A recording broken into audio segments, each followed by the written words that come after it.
খবরদার কেউ ভিডিওটি উপরে ধাক্কা দিবেন না, দেখবেন আপনার কপাল খুলে যাবে। আজকে পড়া লাগবে না, শুধু আপনি শুনবেন, কারণ আমি সই শুদ্ধ করে সূরা ইখলাস 3 বার পাঠ করব, আর আপনি শুনলেই আপনার আমল নামায় 1 খতম কোরআনের সওয়াব উঠে যাবে।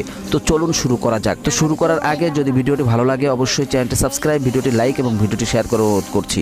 তো চলুন শুনে আসি 3 বার। বিসমিল্লাহির রহমানির রহিম।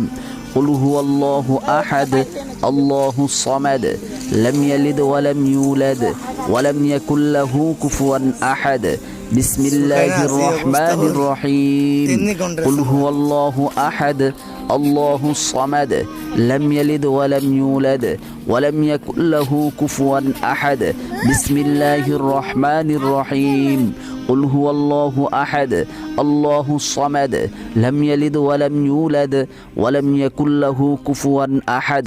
যারা শুনেছেন তাদের আমলনামায় 1 খতম কোরআনের সওয়াব উঠে গিয়েছে।